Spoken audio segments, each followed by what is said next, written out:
think that's a great step in the right direction for us.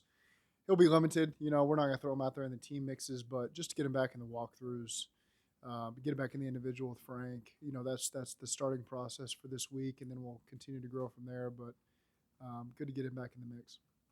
When do you expect him to start maybe doing team? That's hard to predict. We'll take it day to day with him. Zach, what do you think of the name Paycor Stadium, and more importantly, what does that do for the whole organization? I love it. I think for those of us who have lived here in Cincinnati for your lifetime or a number of years, know what kind of special place the city is.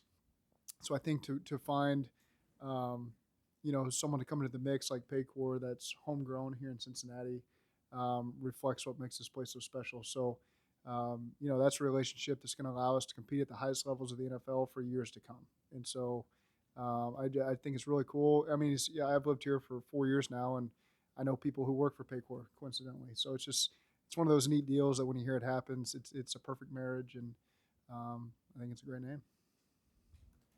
What traits do you value most when you're evaluating a right tackle like LC in the free agency process or in the draft? Like, what's most important to you at that specific position? Protecting the quarterback, number one. And how they fit into your run game. And, of course, we're evaluating the people as well. And so we felt like Frank's relationship with him, he'd coached him, he's about the right things. But first and foremost, we want to protect ourselves in the pass game when the moments get tight. And I thought LC was going to really help us there and be a big part of that. At the same time, he brings a lot of power and athleticism in the run game. So he's really just a perfect fit for any offense, really. When you've got that maybe extra second or two as a play caller, I mean, how much more does that maybe open up the playbook to what y'all can do vertically? Yeah, we still are pretty aggressive, and so it doesn't really change much. You'd always love to be able to not have to utilize maybe a tight end or a running back at times with the help, and be able to get them into the route and get four into the route a little faster.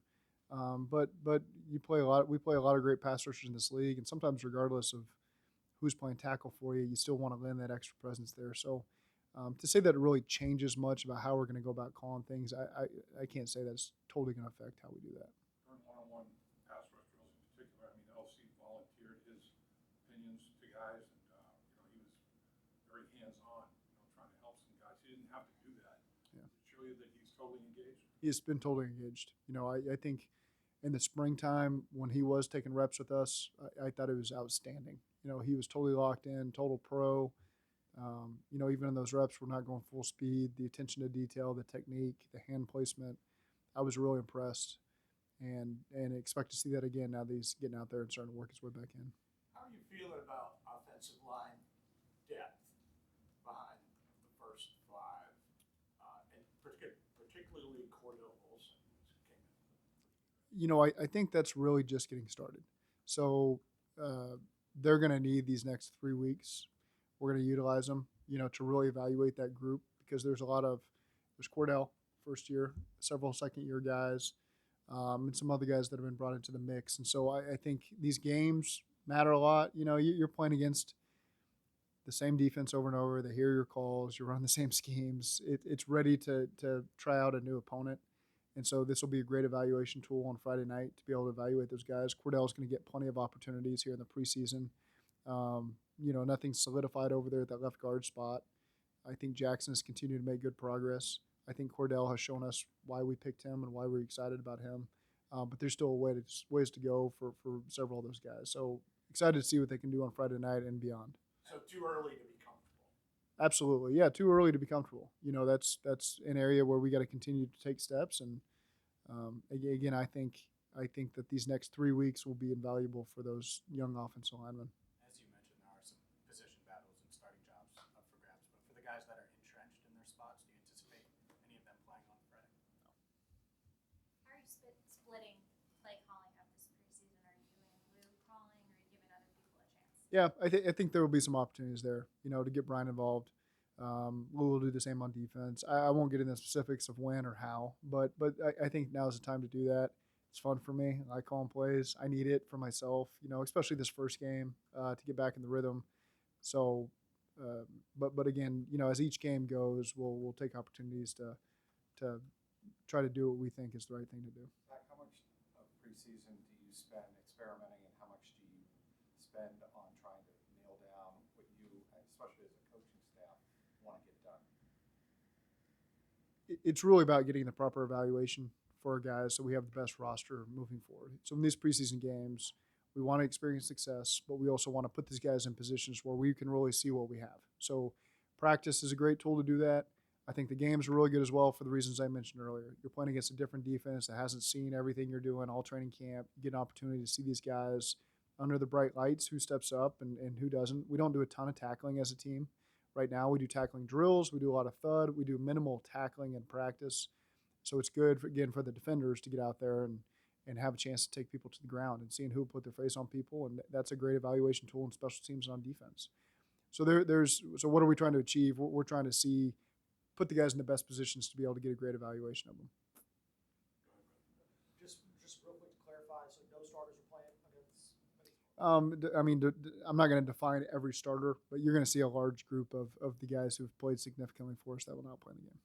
When do you expect Burrow back? Yeah, like I said, every day has been a very encouraging day for him. I'm not going to make a prediction. He's not playing in the game on Friday, so we'll go to day for him. But again, I'm not going to make any predictions on when he returns to the mix for us. I'll let you follow. Just to follow up there, is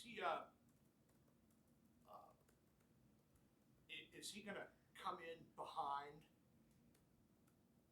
as far as what everyone else has started doing with training camp? No. It eventually does. Not mentally. I think obviously the physical reps, whatever it's been, 2 or 3 weeks. He's certainly we're gonna try to get those reps for him. There will be a portion. We've installed. We've really gone through all the situational stuff we wanted to get through. When he does get back in the mix, practices will be focused on getting our quarterback ready and making sure that there's no. You can give him a lot of credit. He's a smart guy. He's repped this stuff before. But again, we want to make sure leading up to Pittsburgh that we haven't skipped any steps in terms of areas of the field we want to be able to work on. And so there'll be a lot of consideration, when he does come back into the mix about how we structure the practice periods to make sure that he's getting a lot of the work that he needs. What do you like most? Is there a moment that you like about the first preseason game, whether it's before, watching the tape after with guys that have never played before? Yeah. Is there something from the first preseason game that you like the most? All of it, really, to be honest with you. It's all fun. You just get back on the sidelines, putting the headsets on. It gets lonely at practice sometimes when you're calling plays over and over and over, and no one else has a headset, and you're going from the 1-0 to the 2-0, so you're never stopping calling plays. And so I very much am excited to get a chance to get all the coaches out there, communicate again, watch these guys who we've invested a lot of time and energy in, go out there and compete. A lot of guys you're excited to see how they step up. Maybe they're having a good training camp, but you want to see how they do in the games. Maybe some guys, you're a little bit lukewarm on that step up and catch your eye, and so you give them a couple more reps the following weeks. So I'm excited about all of it. I love watching the tape after the game, to see some things you missed. So it's exciting to get back out there. You talked about the evaluation aspect of it, but you also talked about the competition aspect of it. Does the first preseason game, do you feel more like an advanced form of a practice or more like an actual game because you're out there? It's more of an actual game. We get plenty of practice time. We get plenty of walkthrough time. We've tried to accomplish everything that we wanted to accomplish in these first couple of weeks, and now it's time to go play. And we do less scripted stuff recently to try to get the guys ready that are going to play in the game. So they got to react and see how much they can retain, how quickly, because oftentimes with the scripts they can preview what's coming. So the game's a good opportunity to see them transfer, from special teams to offense or defense, and have to manage all that stuff over the course of the game. And that's exciting to be able to watch these guys do that. How would you describe Mike Hilton's importance to the defense? He's critical in all phases. He's shut down your screen game. He brings tremendous energy. He's really smart. He's a great blitzer. He's a great blitz disguiser. He's really good in coverage. He's really savvy understanding the route concepts that are coming at you. He does a great job communicating to those guys around him. He plays with a lot of confidence because he's a tremendous nickel. What I miss, he's awesome. We're very fortunate to have him. We knew what we were getting. We played against him. We'd seen enough of that, and we got him over here, and I'm glad we did. I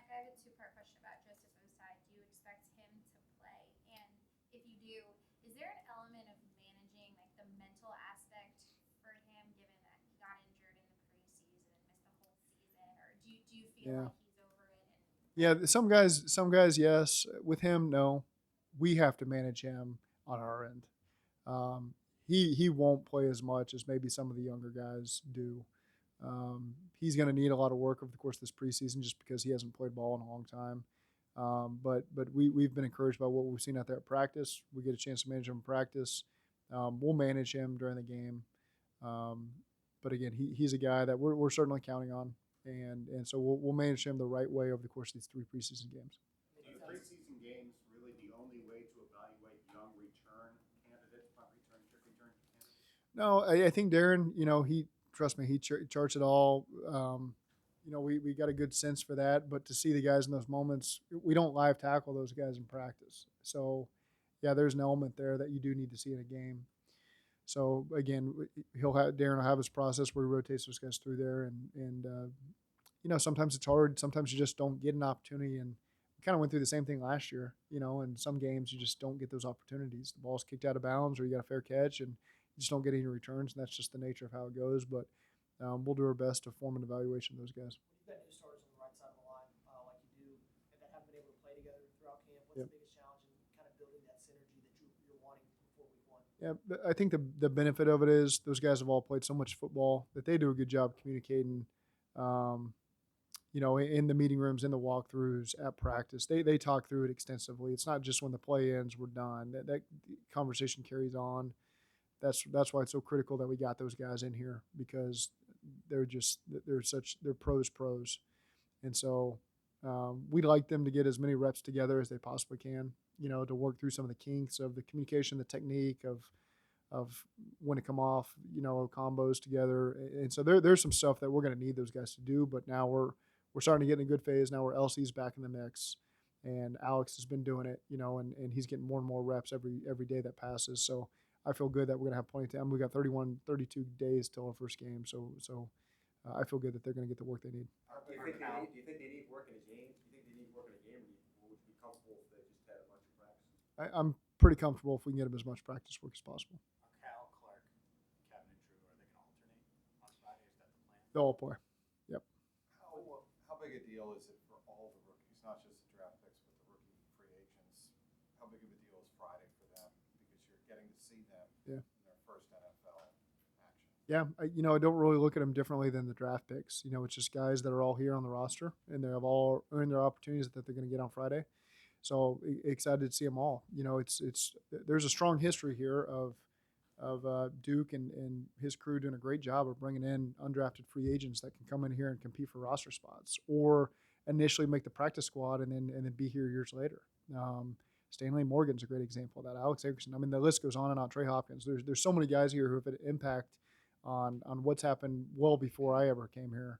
And so it's exciting to see who in that group this year can step up and be that Stanley Morgan, in whatever position group it is. So I think we got a good group of guys that'll be fun to evaluate. Do you view one of the biggest bright spots of camp as the first and second year defensive linemen you guys have seen kind of all have flash moments? I think it's a really solid group to continue to work through. There's some development that still needs to occur for all of them, but it's an encouraging group. I think that's the best way to phrase it is, again, they're going to need the next couple of weeks, but it's a very encouraging group. We feel like they're all coming along as we had hoped, and so we'll get a chance to watch those guys perform this Friday. How much, if at all, has practice kind of changed as you prepare for this game on Friday? Well, with not playing our starters, they'll get more work today than the other guys will. It's 2 days before game, so those guys that are playing are still going to go. But to me, the best form of evaluation for those guys to feel good in Friday night, to feel like, this is a real game, and for us not to wear them out today, 2 days before. So you'll see more work, longer drives with our ones, and shorter drives with the other guys. The practice won't be as long. We're not doing 7-on-7. We cut down the individual a little bit. So that we try to gear them up to where they're ready to play on Friday night. What have you seen from Tyler Shelvin as he enters his second season? Well, he's been fighting through an injury, and so we brought him back, and we've kind of been slow to integrate him in there. We want to make sure that there's no setbacks there before he's fully integrated and taking a ton of reps. So we have not formed a full evaluation on him yet. Guys that aren't taking snaps at quarterback, has their level of play, is it still arrowing up? Has it plateaued? Are you happy with what you're seeing? Which position? Quarterback, the guys that are are taking snaps. Are. Yeah. I think they've gotten better. I really do. I mean that. I think Brandon's gotten better over the course of camp. Jake feels a lot more confident in this offense. He's a very smart guy. Drew does a good job, just bringing him in here at the last minute. Drew's impressive. So it's a really good uh, room that way. I think they're improving every single day. These reps, I've said this about other positions, but these reps have been invaluable for them. They're getting way more reps than they would have gotten had Joe been here. And so they got to continue to maximize them because they may start to disappear rapidly at some unknown point. And but they've done a good job, continuing to grow at their position. I don't think we asked you about T getting more involved in practice after practice on Monday. How encouraged are you to see the progress he's made and him just being able to get involved in those one-on-one drills? Yeah, he's ready to go. It's just again, we've got time with him on the physical part of things. He's ready. I know he feels great. I know he's ready to go. Trust me. He tells me every day.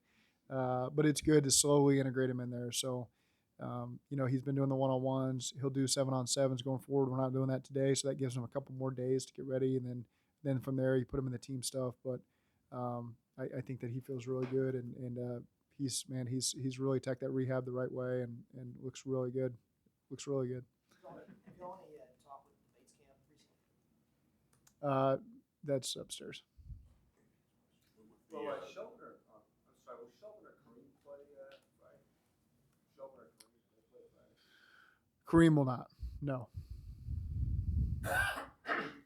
You've maintained that there's no timetable on Joe Burrow, but he did pick up the football and he tossed it around a little bit for the first time a couple of days ago. Did you get a sense for the excitement that the fans had to just see him pick up the ball?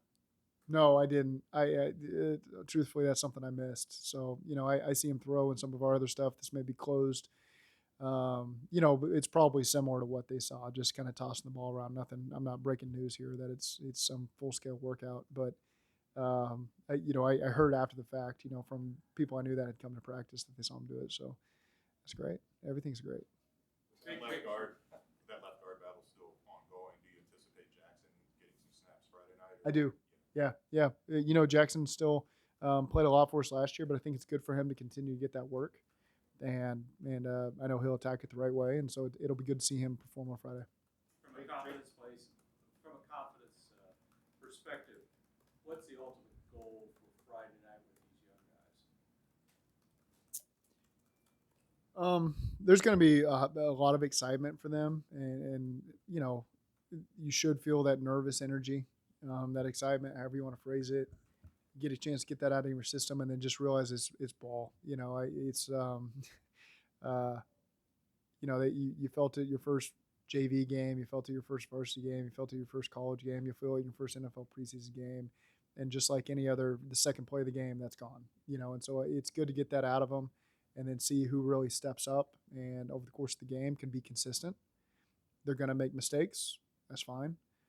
Who can rebound quickly. So there's all sorts of things that we get a chance to evaluate these guys on, and I'm just excited to get that process going. Are you still hopeful about Deontay playing on Friday? No. It's more of a day-to-day, but now here we are 48 hours before. He won't practice today, so we're not going to put him out there on Friday. Deontay Smith. Go ahead. Jake Browning's been in the league for a few years, but hasn't played in regular season games, and in one of his seasons there were no preseason games. Yeah. How important is game action for him to show what he can do? Yeah, it's exciting for him. He played a little bit in Minnesota last year, so it'll be fun to watch him in action. He's always performed at a very high level at Washington. He threw for like 50 touchdowns in high school, 250, 96 one year. So these are things I love to know. When I was in high school, I was always researching what all the high school records were. I think I felt like 220 touchdowns short of breaking the all-time national record. But so he's played a lot of ball, and so it's good like those. Brandon Allen's played a lot of ball in his life. Jake Browning, those are guys that were multi-year starters at major programs. We value that.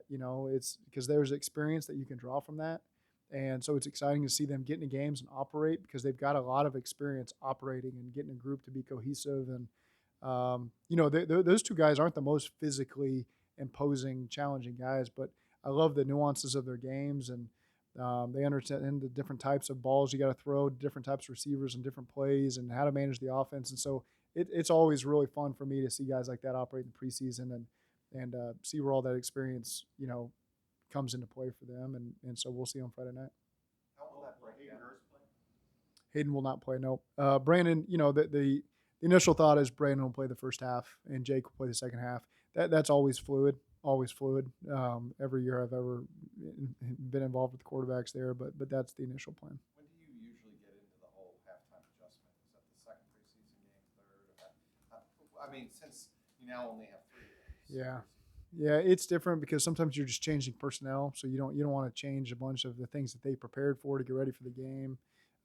Sometimes it's an unknown how much you're going to see from the other team, and so you have to react accordingly. So, our coach has done a good job of giving them a broad things that we think we may see from Arizona, and trying to get them ready. But at the same time, it's a lot of our core things that we're doing. We're not trying to scheme up a lot of great stuff. We're trying to do the core stuff that our guys understand and believe in and can do at a high level. And then there's just that small mixture of trying to react to what the other team's doing to you, so that your guys aren't totally out of position. Even if Burrow was healthy and still had his appendix, would you still treat him any differently preseason wise in his usage, or does the injury change anything on what his projected preseason usage was going to look like? Well, I've really come to you need these first couple weeks to see where your team's at. And so we didn't come into training camp on July 26th with the determination that our starters weren't going to play the first week. Maybe I was leaning that way initially, but not set in stone. And so as we get closer, I feel like, let's let these other guys get the opportunities and sit their starters for now. And then we got a big chunk of time before we play the Giants, and we'll evaluate where our team's at and what they need. So I can't answer that because it's, Joe hasn't been here, so he's obviously not going to play in the game. But we did make that determination that they weren't going to play, before camp started. Obviously, Tyler, T, and Jamar, like the big 3 wide receivers for the Bengals. But have you seen any players kind of step up or emerge out of the other guys that could potentially get some more snaps? Yeah, I think there's been improvement from all those guys. There's nobody I've been disappointed in. Hesitant to just start throwing out names until we start to play some of these games, because some guys can really make a name for themselves in these games, and there's a different it's different in a game for these receivers. There's a different physical aspect to them. We can put them in different positions, so they got to react and see who can react to some of the unscripted stuff. And so I think from top to bottom, it's a really good group here in training camp. There's not any guys you're really trying to protect from the game that we think would put us in bad spots. All those guys can go out there and make plays, and so I think from top to bottom, it's a really solid group.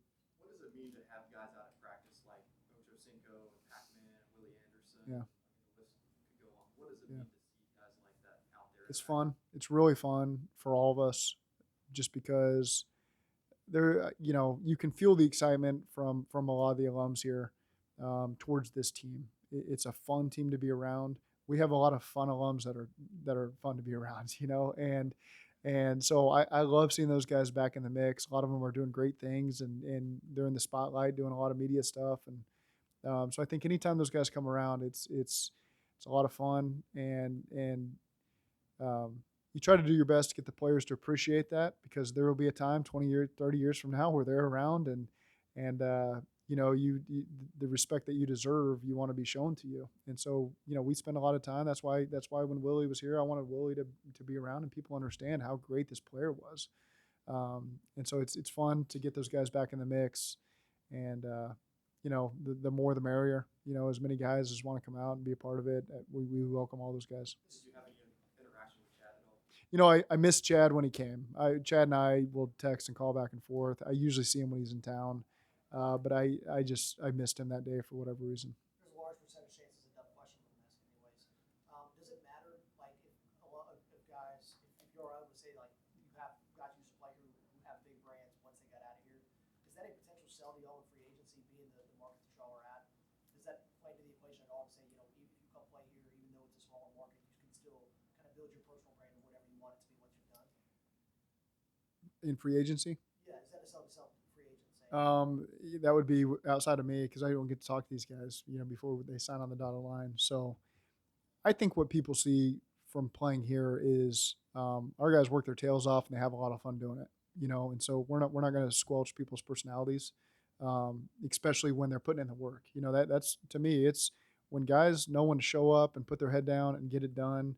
Then let your personalities, shine brightly, in whatever aspect that means, and it's, again, we only have 2 team roles and one of them is protect the team. And so as long as you're doing things that other people don't have to answer questions for, and they're not against the law, then I'm all for it. And that's kind of this day and age with social media and guys having that spotlight. And I love seeing all these podcasts come through and these guys. You get a great feel for our players when you do that. And I think it's great to have media back in here, back in the locker room, because we have such great personalities on this team that I want people to see that so they can appreciate it and enjoy it. And so when they watch these guys on game days, they've got their favorites that they're pulling for. And you can ask 20 different people who your favorite Bengals player is. You might get 20 different answers. And I think that's a really cool thing about this team. Who's your favorite Bengals player? What's that? What's your other team? Be on time. Be on time. Yep. Be on time. Protect the team. Who's your favorite Bengals player? Yeah, I'm not going that far. Yeah. On that note, we'll wrap it up. Thanks, Zach. Thank you.